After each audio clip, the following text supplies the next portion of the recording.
everyone. I am Amy Haggerty, coming to you from sunny Chicago. I work for NonprofitReady.org. We are a free and open online learning platform for nonprofit professionals, volunteers, and board members. And we are so pleased, I am so pleased to be here with you today with David Lewis, who is going to share a whole host of expertise with us on the best way to build an impactful and effective board for your nonprofit. David comes with a long history in the nonprofit sector and then is also the CEO and founder of Board Member Connect. So I will pass it to my friend Dave so he can introduce himself and tell you a little bit more about his experience and what he does now. Thank you, Amy. Happy to be here with everybody. Again, my name is David Lewis. I'm the founder and CEO of Board Member Connect. But beyond that, I'm a 28-year nonprofit professional. So I've seen it all and done it all. And in the last 12 years, I have focused my time and energy on recruiting board members. So I've learned a lot, and I'm hoping to share some of that knowledge with you all on today's call. So we'll jump right into it. So when you're recruiting board members, you know, the number one thing, this is top of the list that you need to look for is passion for your mission. So when you get a candidate, whether that be from an internal referral or external, you need to understand what their connection is to your mission, right? They need to have that passion. This should be your first question. So when someone comes to you and wants to sit on your board, you need to find out what resonates with them about your mission. You know, and I understand that the first step in most cases when you're looking for new board members is you go to your current board and you ask, well, who do you know? And so when those people come to you from referrals of current board members, they need to come because they're passionate about your mission and not come out of obligation to their buddy who wants them to sit on the board. So again, number one, far and away is passion for your mission. The second key to when you're recruiting board members is don't settle. You know, if when you're explaining the roles, responsibilities, and expectations of serving on the board, and there's any part of that where the candidate hesitates, you need to pass. You need to make sure that they understand what they're getting themselves into and agree to it. So a great example would be you're interviewing somebody, and let's say you have quarterly board meetings and one annual meeting where everybody gets together in person. But this candidate says, well, I can only come to 2 board meetings and I probably can't come to the annual meeting. You need to pass. You don't settle. And so the analogy I like to use in this situation is a poker analogy. I'm not a huge poker player, but I have watched it on TV. And if you watch poker on TV, you have a camera that shows you the cards of the professional player. And as a layperson player, I would look at those cards and say, not bad, I would play them. And then what's that pro player do? He throws them in. Why? Because he's not going to settle. He knows down the road, it could be 1 hand, it could be 10 hands later, there's going to be a perfect set of cards. And so if you use that sort of analogy when interviewing people for your board, again, don't settle, just keep plowing through. You'll find someone that's a perfect match, and it's going to pay dividends for your organization down the road. The third thing is big names versus no names, right? So a lot of organizations get caught up trying to recruit board members from brand name companies only. So some things that you need to think about, right? First of all, they generally don't have any more influence when requesting financial support from their company than anyone else. And they're probably one of hundreds, if not more, employees asking for support on behalf of their own organizations that they are involved with, not to mention all the organizations that are out there writing grants and asking for support. So they generally don't have any more leverage to get that money than anyone else. And so that's number one. And then number two is they tend to have less time because they're not really in control of their schedule as much because they're being run around the country attending meetings and such. So don't exclude executives from smaller companies that maybe are not household names. that you maybe not even heard of. But the thing about these executives is that they have more time to give because they're in control of their schedules. And what I've seen in 12 years of doing this, they have a lot more influence when requesting money, because in most cases, they are the decision maker. So it's certainly nice to have that Google or that Facebook on your board roster. But again, don't get caught up with trying to get those folks, because they don't necessarily bring what you think they're going to bring to the table.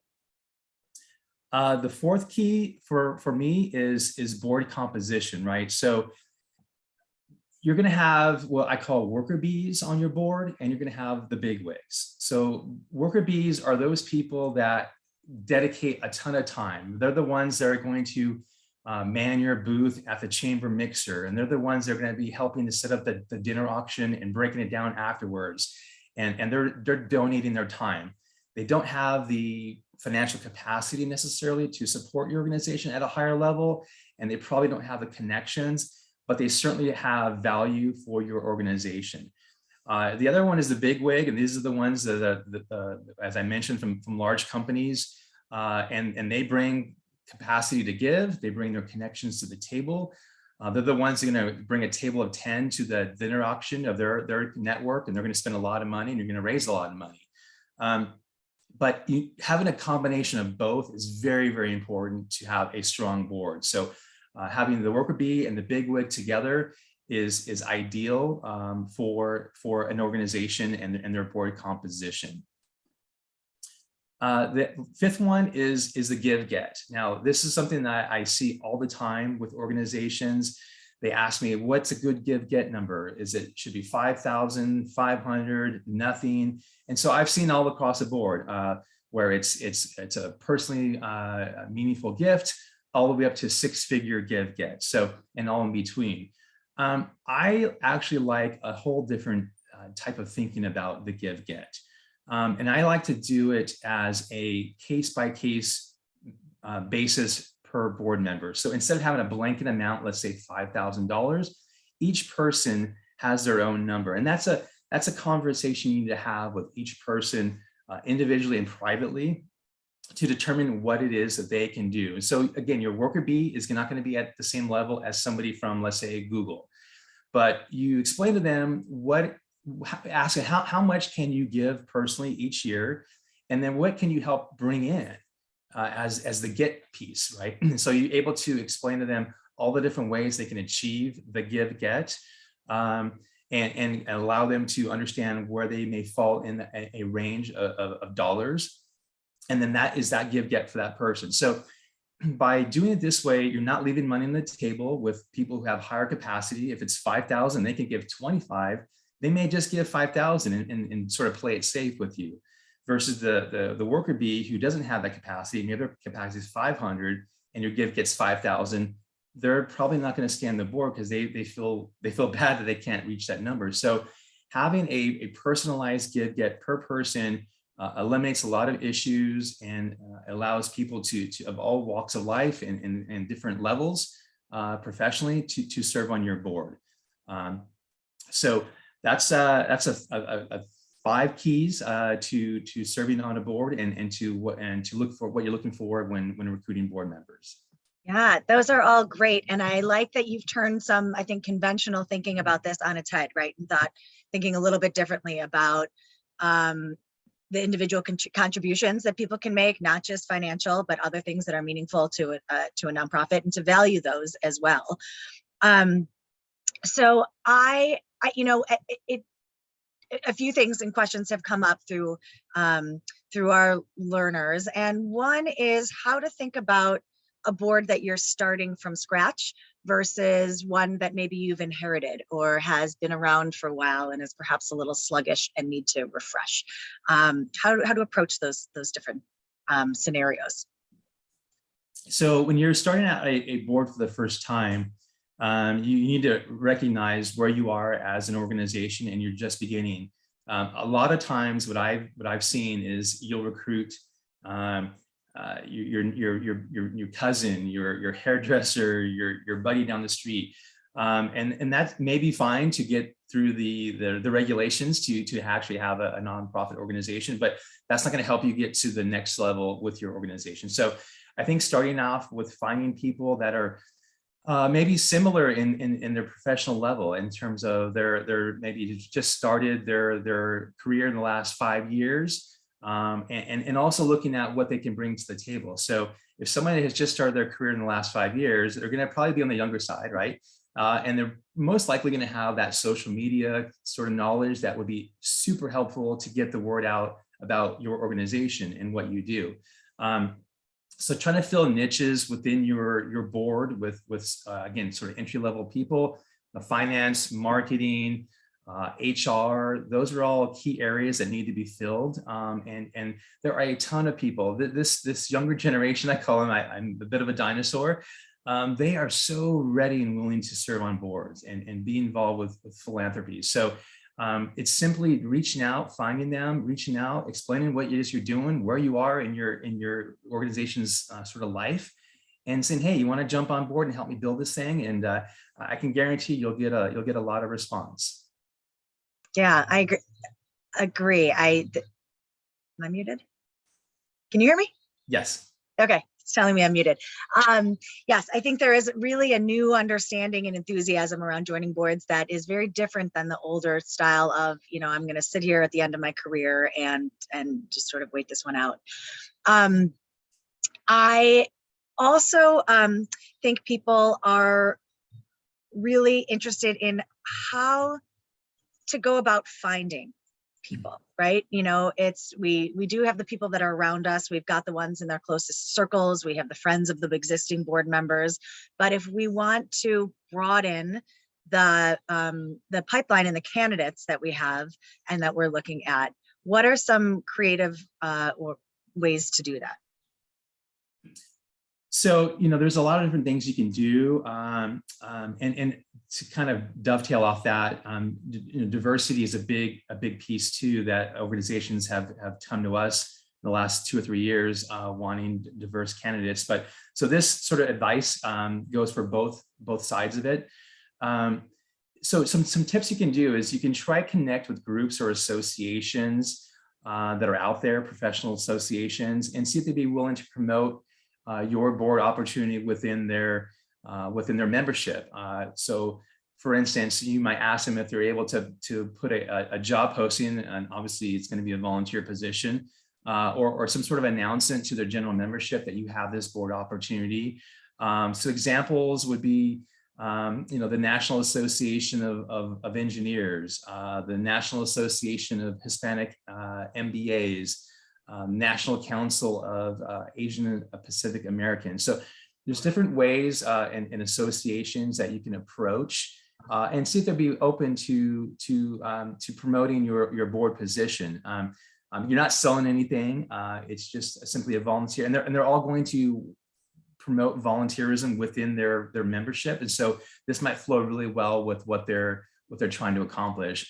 The other piece you can do is go on LinkedIn and find groups, and most likely you can post your opportunity on their page. So again, and that's some more examples on the diversity side of things. Black Executives Network, there's a Native American Business Alliance, there's LGBT professional groups. So again, you can, whatever niche you're looking to fill, you can find those groups on LinkedIn and see if you can post your board opportunity on those groups. That's great. And what about sort of mining from either your volunteers or the communities that you're working into? Are you seeing people do more of that? Yeah, that's always the first place you go as an organization. You go to your current board and you say, well, who do you know? And then you go to your volunteers and who do you know? And I'd also look at your donor list. I would look at your list of people that come to your events, especially your dinner auctions. And see if there's something there. But again, it goes back to my first key. They have to have passion, right? So if they're volunteering, they're probably only volunteering because they're passionate about what you do. So that's the first good step. But it's important that, again, my key number 2 is don't settle. They have to understand the roles, responsibilities, and expectations. You can't sugarcoat what it's going to take to get on the board and what it's going to take to be on the board starting on day one. And so if you sort of gloss over some things, then they're not going to come with their eyes wide open, and you're going to struggle with those board members. So just, again, lay it out up front, what this involves, what's expected of them. And if they're on board, then I guarantee it'll pay dividends, and their presence will really make your organization run. Yeah, great. Okay, so the two other questions that we're getting in, and one that I would be remiss not to have you explain more, because I think people will say, sounds great, but I still don't know these people. I still can't find these people. Can you tell us a little bit about what working with a board matching program like yours feels like and looks like for a nonprofit? So we take the pain out of out of finding board members, right? And again, I had that pain. That's why I started this company 12 years ago. I was running an organization. I couldn't find board members. I was pulling my hair out. And so what we do is we listen to you, and we let you tell us what you're looking for. So you can identify any kind of industry or expertise you're looking for. Diversities, like I said, it's been a big one. You tell us what you're looking for. It's a blank slate, and then we'll go out and we'll find you people. But our niche is high-level executives. So we're only going to place C-suite, senior level, director level, partner level executives. And so we find people and we interview them. We go through all the expectations of serving on your board, the time commitments, the financial obligations, and we put them through the ringer and making sure that they understand what's expected of them. And you know, our 12 years of experience doing this, we can kind of gauge if they're going to be a good one or not.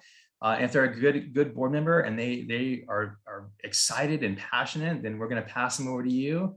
And so the key about this is, if somebody has a person that has been brought to them and they know they're not a fit, it's a little bit uncomfortable about telling them, hey, thank you, but no thank you. You're not going to be a match for our board, but that came from another board member, that referral. So it's a very awkward situation. So we serve as the middle person in that process, and we're okay being the bad guy and telling you you're not a fit, and no one's going to get their feelings hurt by us. And so that's a big positive of using a service like Board Member Connect. That's a great point, because so much of the nonprofit world is personal and professional, right? You are wrapping in the people that care most about your cause and the people closest to you. So when that comes to tougher decisions, you know, around whether someone is a good fit or not, it's a great point that sometimes having a third party as part of that will help. Okay, and then, you know, because we are part of Nonprofit Ready, and our approach is really, you know, that we all have the opportunity to learn more. How important, or how should organizations think about preparing their board members once they are on, or even before they're on? How do they figure out what to do? A lot of people are doing this for the first time.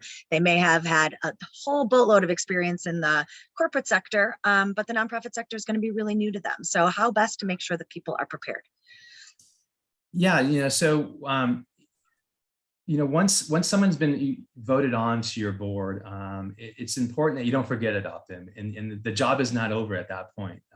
So they need to feel as though they're a part of the group or the family, which, as you know, nonprofits are families, and so they need to feel like they're part of that from the outset. And so, you know, one idea is to assign them a current board member who can serve as sort of their guide or mentor the first month or two, and can provide institutional background, can answer questions, can sit in on committee meetings with them, just to make them feel more acclimated and involved.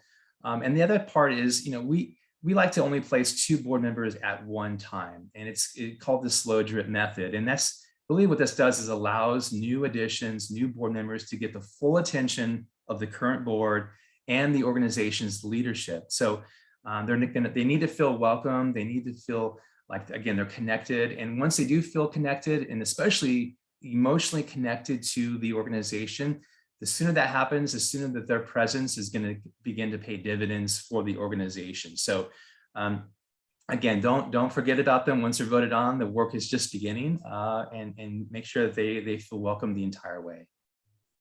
Those are great words of advice. David, thank you so much for joining us.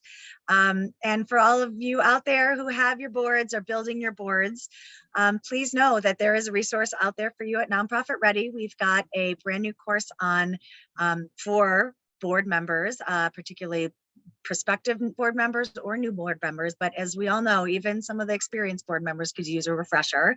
So you can find in the chat a link to that course and easy access to Nonprofit Ready. Everything on it is free. So we hope that you can find some resources that are useful for you. And then between that and some of the lessons we learned from David today, you are all set to go build and strengthen your board. So thank you all for joining. Thank you.